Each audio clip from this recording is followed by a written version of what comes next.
Namo tassa bhagavato arahato samma sambuddhassa. Good morning, everybody.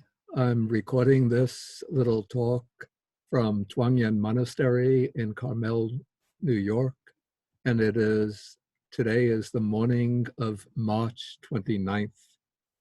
I made a recording of some reflections on the coronavirus about a week ago on March 23rd.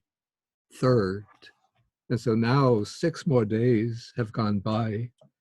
And according to the statistics that I gathered this morning, at present globally, there have been 660,000 cases of reported infections with the virus and 30,000 reported deaths from the virus.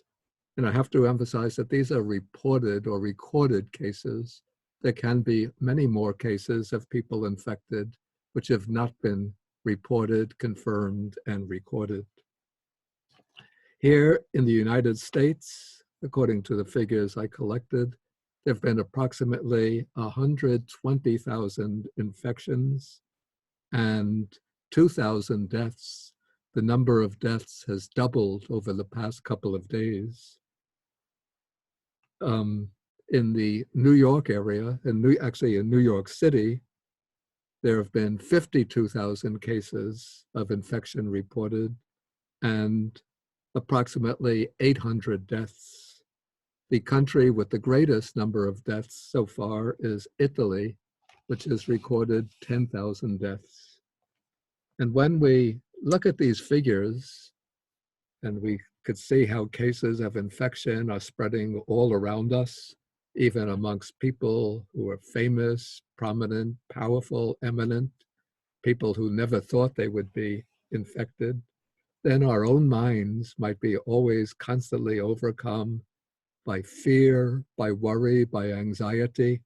What should happen if I get infected? And this fear is quite justified. It's not an irrational fear, because the virus spreads almost in invisible, imperceptible ways. And though there are measures that we can adopt, measures that are recommended by the various institutes of health, by the medical professionals, methods that we can adopt to protect ourselves from infection by the virus, no method is absolutely foolproof. There's no invulnerable, we can't guarantee that we'll be completely invulnerable to the virus. In fact, one day this past week, while I was taking a walk around the monastery, I saw a parcel that the post had thrown over the gate. And I had picked up that parcel and brought it to the person for whom it was intended. And after I did that, suddenly the fear came over me. I picked up the parcel with my bare hands, that what if that parcel had been infected with the virus? What if it was carrying the virus? And perhaps I too would have been infected without knowing it. And I expected any day I would start to get symptoms from the virus. And so there came over me a fear, even almost some degree of panic, that here I am in relatively secluded conditions. I get infected with the virus, and maybe if the virus, the disease, starts to advance very quickly, within a day or two, the obituary for Bhikkhu Bodhi appears on some of the websites, the Buddhist websites. Fortunately, that hasn't happened and I haven't felt any symptoms, but that was a very real possibility. Okay, so I want to give some thoughts, some reflections about how do we deal with fear, the fear and anxiety that can arise over the thought, I might pick up the virus, or maybe I'm feeling a little bit strange today. Maybe I have picked up the virus and maybe it's starting to germinate and to spread within my system. As I said, this can be a very real fear. And though there are some people who say that one shouldn't experience any fear at all, I think it's quite legitimate that one feels an initial wave of fear and worry and concern if one starts to feel symptoms, or when one considers the possibility that one might pick up the infection. What one has to do is to prevent the fear that arises from overpowering the mind and from incapacitating the mind. And so one of the remedies, the means for dealing with the fear that might arise, is to settle down and not feel immediately compelled to go into action when fear arises. But first, settle down and reflect back upon oneself using that great Buddhist function called mindfulness. So if fear arises, one could go to one's accustomed meditation seat and just sit down, not resolving on a long meditation, but just resolving to sit quietly for 5 minutes, 10 minutes, just to settle the mind and to experience the body more clearly and more intimately. Because it can be that the unusual feelings that one is experiencing in the body, different mood, different sensations in the body, that these are things which are being manufactured by the mind out of that deeply embedded fear and worry about picking up the virus. So settle down and get a sense of the body, what I call a global, a totalistic sense of the body, and then raise the question, am I really experiencing something different? Or is this just something which is being conjured up by my imagination? And then if one can confirm that one is feeling something different in the body, one should check the strange sensations, the unusual sensations one is experiencing, check them against the list of the symptoms of the COVID virus or the coronavirus, of the COVID illness, to see whether they correspond. Because, for example, if you are getting a sore throat and your nose is running and you're blowing into the handkerchief, it's very unlikely that that is the COVID illness. Because the way I've seen it on the websites, the signs, the typical signs of the COVID illness would be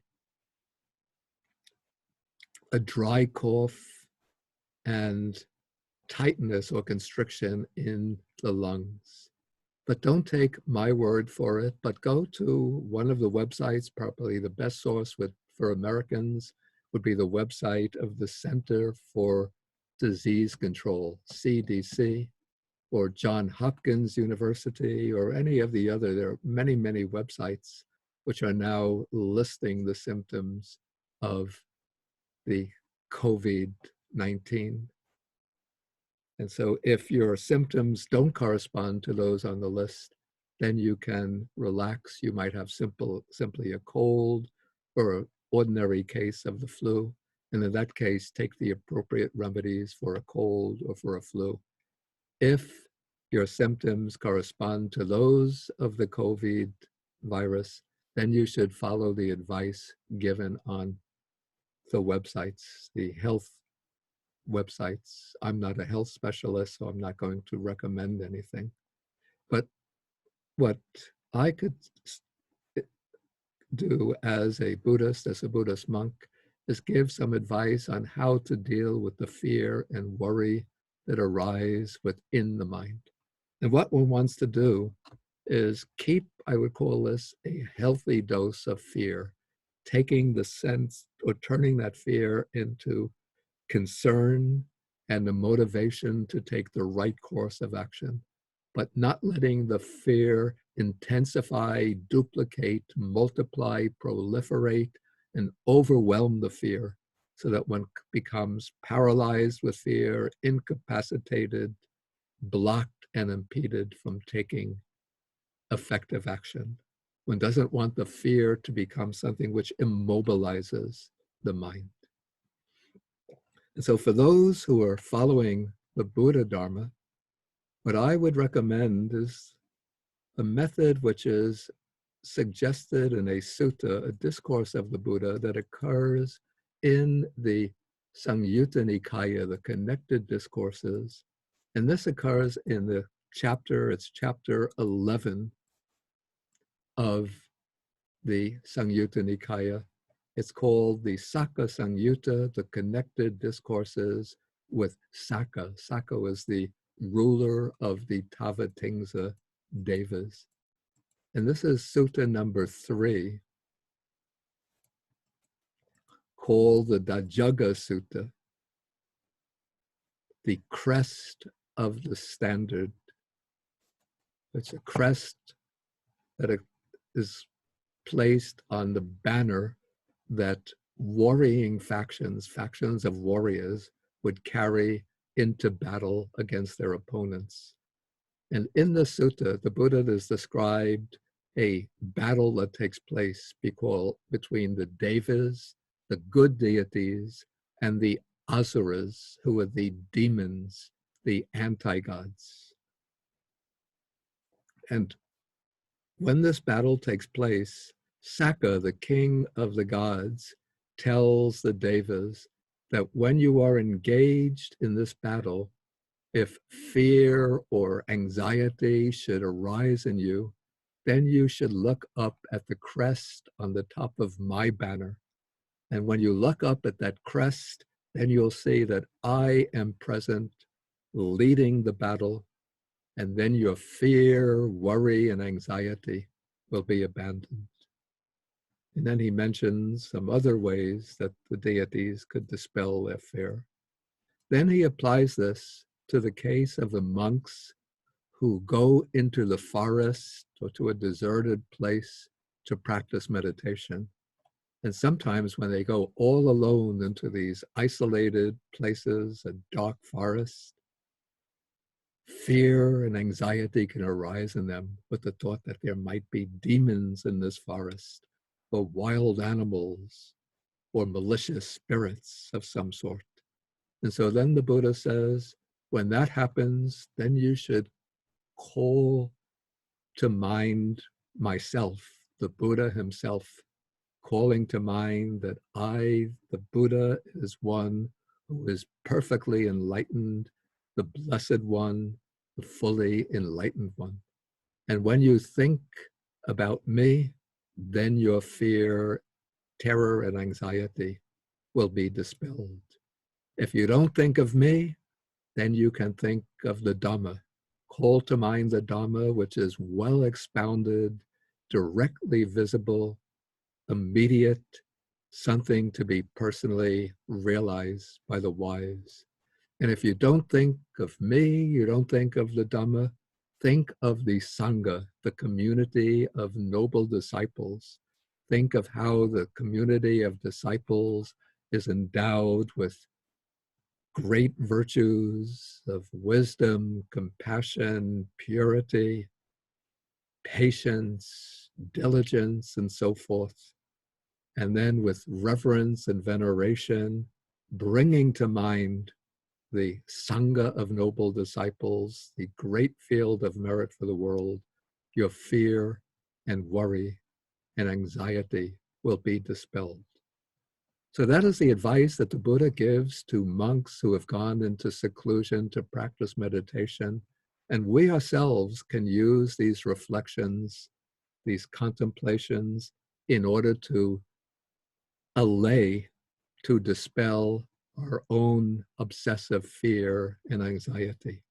So you can bring to mind the figure of the Buddha.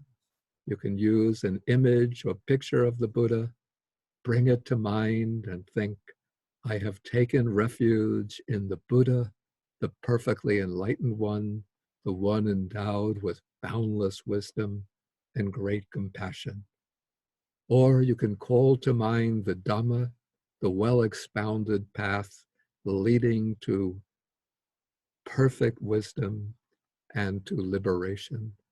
Or call to mind the Sangha, the community of great arahats, including such monks as Sariputta, Moggallana, Mahakassapa, Ananda, and so forth, and think of the virtues and the discipline and samadhi and wisdom and liberation of those great monks. And that will help your fear and anxiety to be dispelled.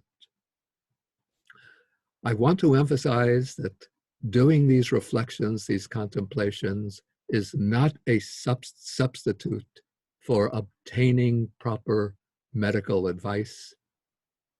It's not an alternative to consulting with the healthcare professionals, but rather it's a way of temporarily alleviating, relieving the fear and worry that might arise in your mind.